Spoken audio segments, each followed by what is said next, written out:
Hello everyone. आज जो मैं टॉपिक लेकर के आया हूँ वो है सेंसेक्स एंड निफ्टी।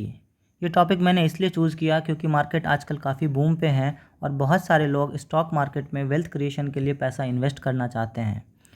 इन्वेस्टमेंट अगर आपको स्टॉक मार्केट में करना है तो सेंसेक्स एंड निफ्टी के बारे में समझना बहुत ज़रूरी है।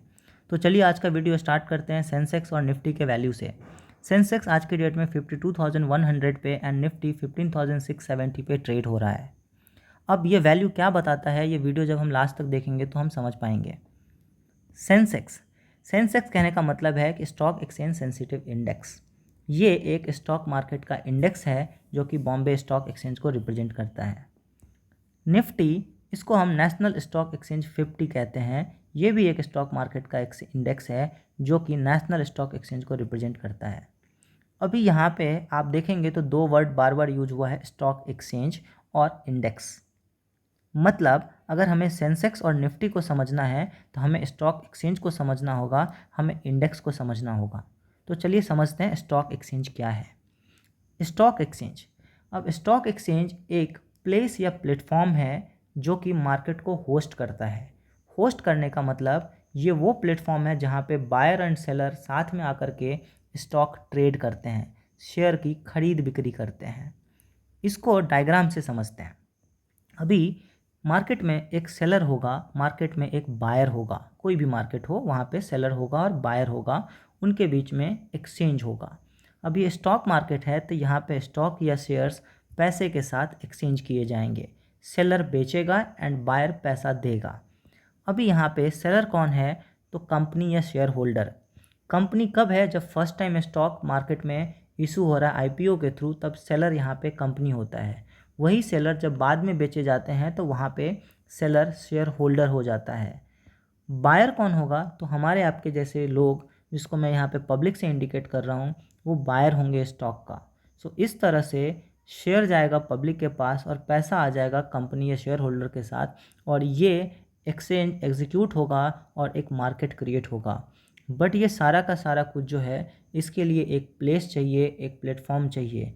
जैसे आपको घर का सामान खरीदने के लिए शॉपिंग मॉल लगता है या शॉपिंग कॉम्प्लेक्स लगता है या कोई मंडी लगता है, सिमिलर वे में स्टॉक एक्सचेंज में स्टॉक खरीदने के लिए एक प्लेटफॉर्म चाहिए। वो प्लेटफॉर्म आपको प्रोवाइड कराता है स्टॉक एक्सचेंज, उसी को हम स्टॉक एक्सचेंज कहते हैं।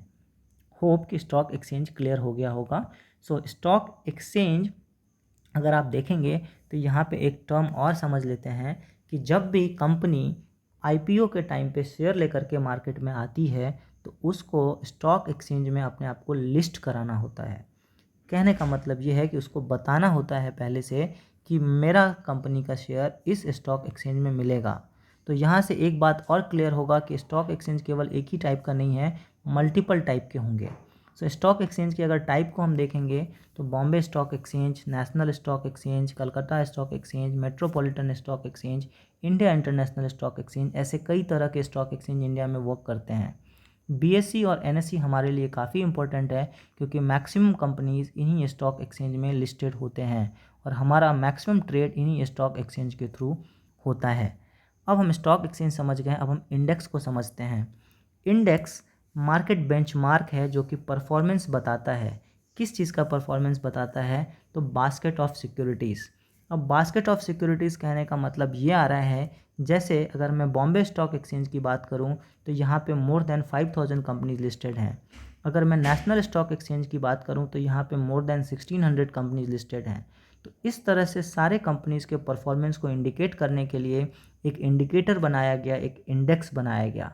ये जो इंडिकेटर या इंडेक्स है उसके फॉर्मूलेशन में एक इम्पोर्टेंट टर्म आता है जिसको हम मार्केट कैपिटलाइजेशन कहते हैं। मार्केट कैपिटलाइजेशन कहने का मतलब ये होता है कि जब भी शेयर मार्केट में ट्रेड होता है तो उसका प्राइस फ्लक्चुएट होता है, मतलब कभी ऊपर जाता है कभी नीचे जाता है।